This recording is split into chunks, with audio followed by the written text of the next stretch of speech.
अगर आप भी क्लास 12 के एग्जाम्स में 95 प्लस स्कोर करना चाहते हो, लेकिन जब आप अपने हाफ ईयरली के रिजल्ट्स को देखते हो तो आप भी जानते हो कि आपको शुरू के 3 से 4 चैप्टर्स भी नहीं बनते हैं। और अगर मैं बोर्ड एग्जाम्स की बात करता हूं तो सिर्फ 3 से 4 महीने बचे हैं और इस बार आपका जो पेपर है वो बहुत ज्यादा डिफिकल्ट आने वाला है। ऐसा मैं इसलिए बोल रहा हूं क्योंकि सीबीएसई ने एक नए फॉर्म ऑफ क्वेश्चंस निकाले हैं जिनका नाम है कॉम्पिटेंसी बेस्ड क्वेश्चंस। इसका मतलब है कि अब आपको डायरेक्ट क्वेश्चन नहीं पूछेगा, या तो आपको केस देगा या तो आपको बोलेगा कि ये एक स्टेटमेंट है, इसको डिकोड करके आंसर लिखो, और यहीं से डिफिकल्टी शुरू हो जाती हैं। इवन जो एमसीक्यूज आपको आते हैं 20 मार्क्स के, उसका लेवल भी हाई किया गया है ताकि आप कंफ्यूज हो जाओ। तो कहीं ना कहीं अब हमारे पास एक लास्ट चांस है जिसमें हम लोग बहुत अच्छे मार्क्स स्कोर कर सकते हैं। So hello everybody, my name is Aditya Shivre and मैं हूं आपका इकोनॉमिक्स एजुकेटर। और आज के दिन क्लास 12th में अक्टूबर से आपके फरवरी में जो एग्जाम है, कैसे आप 95 प्लस लेके आओगे, ये आज मैं आपको पूरी तरीके से बताने वाला हूं। लेकिन उससे पहले एक बहुत ही इंपॉर्टेंट चीज समझना पड़ेगा।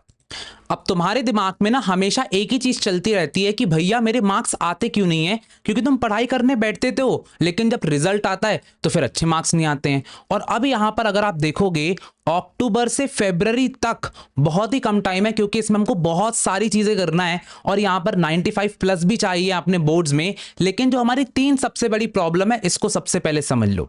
टाइम बहुत ज्यादा कम है और तुम्हारा सिलेबस बिल्कुल भी कंप्लीट नहीं है, जिसके कारण दिमाग में टेंशन हो रहा है। सेकंड है कि तुम्हारे पास कोई स्टडी प्लान ही नहीं है। हर एक टॉपर के पास एक स्टडी प्लान होता है जिसको वो रोज डेली बेसिस पे फॉलो करता है, लेकिन वो तुम्हारे पास नहीं है।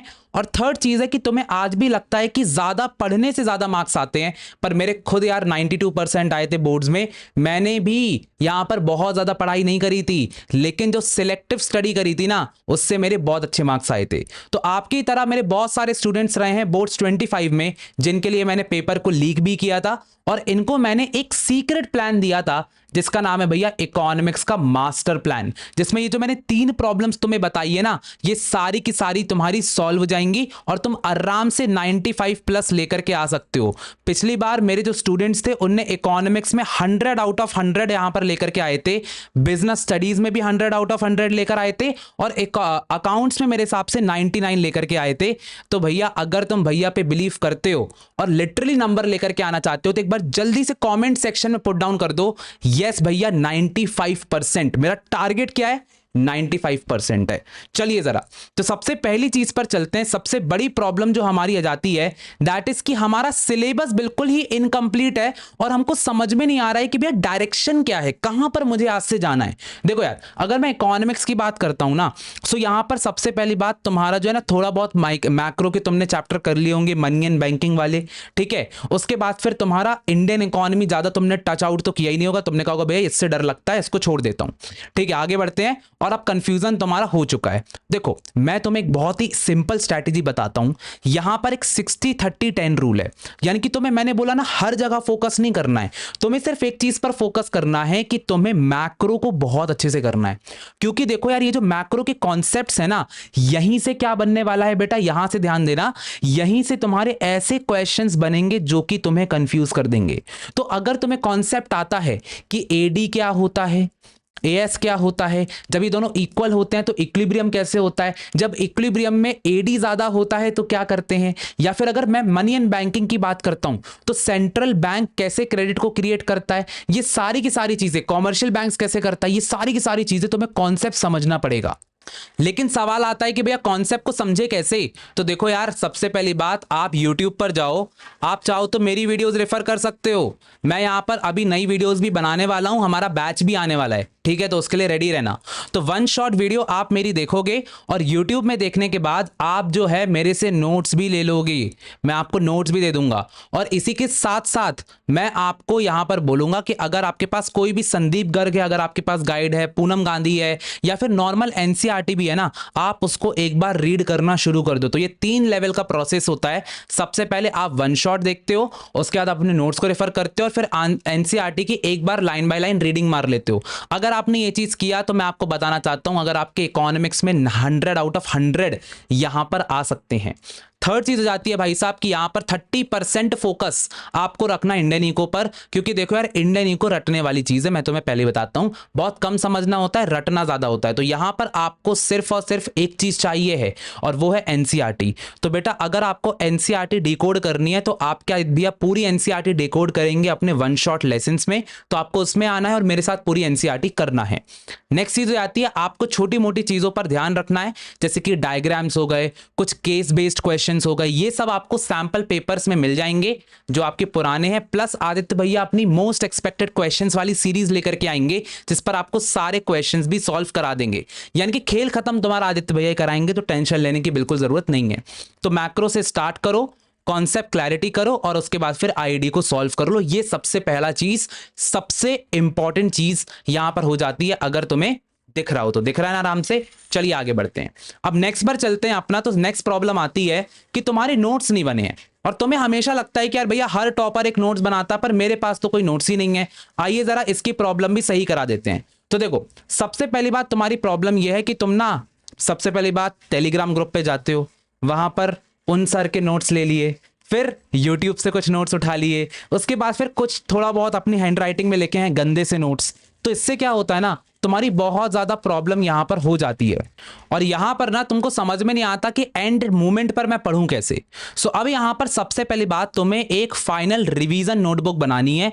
मेरी बात मानो, एक अच्छा सा रजिस्टर आज खरीद के लेकर के आओ और उसमें ना सबसे पहले हर एक चैप्टर का सबसे इंपॉर्टेंट चीज क्या करना है भाई साहब, सबसे इंपॉर्टेंट डेफिनेशंस। अगर मैं इकोनॉमिक्स की बात करता हूं तो तुम्हारे एक पेज पर बैलेंस ऑफ पेमेंट की डेफिनेशन होना चाहिए, क्या होता है।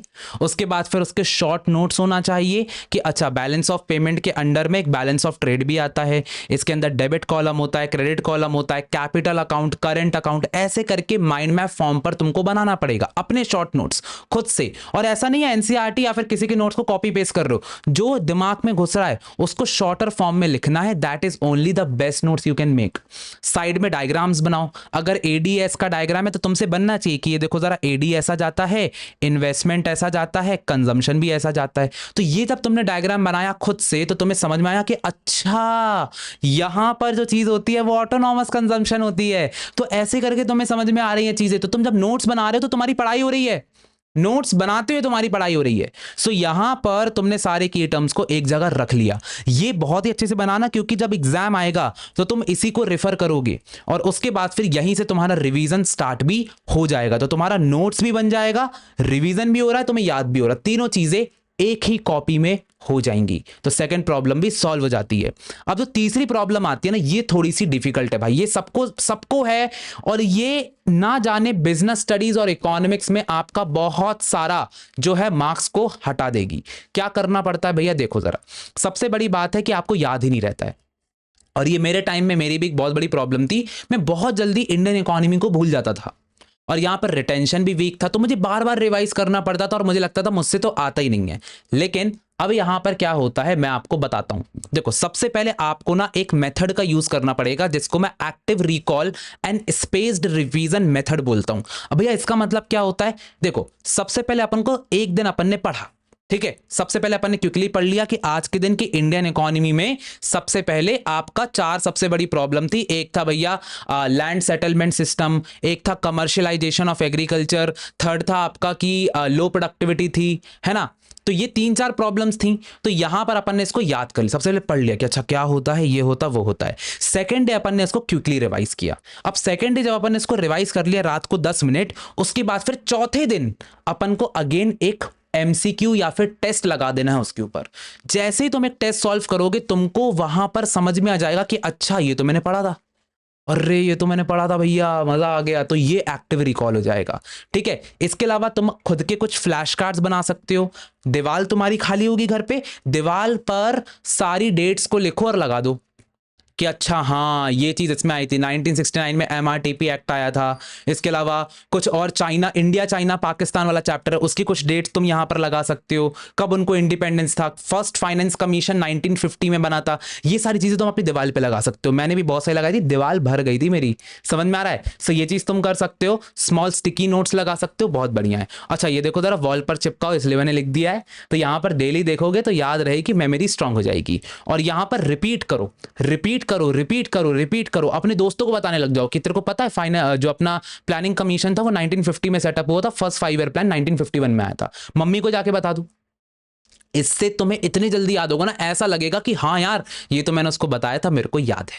तो यहां से तुम्हारा रिटेंशन पावर भी मैंने स्ट्रॉन्ग करा दिया है। लास्ट जो सबसे बड़ी प्रॉब्लम आती है बच्चों, दैट इज कि तुम्हें लिखना नहीं आता, और ये सबसे बड़ी प्रॉब्लम है। ये इतनी बड़ी प्रॉब्लम है कि इसके कारण हर साल बच्चे लिटरली इकोनॉमिक्स में फेल हो जाते हैं, या फिर लाते हैं तो इतने कम मार्क्स लाते हैं और कहते हैं भाई हमसे तो सब बनता था। लेकिन तब भी एग्जामिनर ने हमको नंबर नहीं दिए। क्यों नहीं दिए बेटा? Writing style. Writing style is very very important, क्योंकि यहां से जो तुम्हारे नंबर बन सकते हैं वो कहीं नहीं बन सकते। यानी कि अगर तुमने कम भी पढ़ाई करी है और लिख के अच्छे से आयो ना, तुम्हें पूरे नंबर मिलेंगे। कैसे? सबसे पहली बात तो एक तो तुम्हें कॉन्सेप्ट समझ में नहीं आता है, ठीक है, कॉन्सेप्ट समझ में नहीं आता, थोड़ा बहुत अगर आता तो फिर लिखते नहीं बनता है। तो अब यहां पर क्या करना है, सॉल्यूशन है कि सबसे पहली बात आपको एक फॉर्मेट का यूज करना है। ये बहुत ही अच्छी स्ट्रेटेजी है।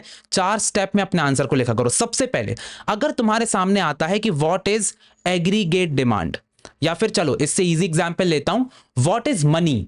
मनी क्या होता है? सबसे पहला चैप्टर आपने पढ़ा होगा। तो सबसे पहले आपको मनी की डेफिनेशन देना पड़ेगा। That money is anything that is used for the medium of exchange, and it is also used for standard for deferred payments. It is also it can also be used as a store of value, and it can also be used as for measuring standard जो measures होते हैं ना, measure of value. It is also used for measure of value. तो ये करके आपने एक definition बना दी, ठीक है, सबसे पहले। उसके बाद आपने एक्सप्लेन किया कि अब बताता हूं कि कैसे एक्सचेंज होता है। तो आपने बताया कि पेपर फॉर्म में होता है ना, उसके बाद फिर डिजिटल फॉर्म में भी होता है, पहले गोल्ड कॉइन्स फॉर्म में होता था। उसके बाद फिर अगर आपको लगता है कि कोई डायग्राम बन सकता है तो आप डायग्राम बना सकते हो। अगर मनी के में नहीं बनता है तो मनी सप्लाई में तो डायग्राम बनता है। तो डायग्राम कैसे बनाओगे? मनी सप्लाई लिखोगे, नीचे M1 M2 M3 M4 लिख दिया। तो ये आपने क्या किया बेटा? एक तरीके से माइंड मैप बना दिया। तो एग्जामिनर खुश हो गया, मैंने इतने माइंड मैप बनाए हैं ना बिजनेस स्टडीज और उसमें इकोनॉमिक्स में पूरे नंबर मिलते हैं। लास्ट में अपन ने कंक्लूड कर दिया। तो मार्क्स के हिसाब से आप क्या कर सकते हो, छोटी छोटी यहां पर प्रेजेंटेशन को अच्छा करके नंबर ले सकते हो। बहुत बढ़िया है, बहुत बढ़िया है। और यहां पर अगर आप देखोगे क्रिस्प लाइंस में आपको लिखना है, नीट लेबल डायग्राम लगाना है, एक लाइन में कंक्लूजन लिखना है। अब देखो जरा, इसने भी एग्रीगेट डिमांड, इन्फ्लेशनरी गैप। अब देखो एक चीज बहुत इंपॉर्टेंट होती है, आप ना कीवर्ड्स को हाईलाइट करने की आदत डालो। जैसे कि आपने लिखा है money is anything that is used for a medium of exchange.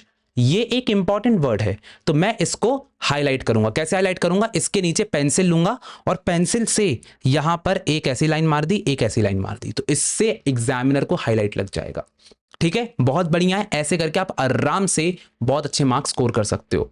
अब पूरी जर्नी में तुम्हें सिर्फ एक चीज याद रखनी है बच्चों, जो कि हमको कृष्ण जी ने समझाया था, किसी भी काम को करना है कंसिस्टेंसी से करो। रोज पढ़ाई करना है, चाहे 1 घंटे करो चाहे 6 घंटे करो, रोज पढ़ाई करना है।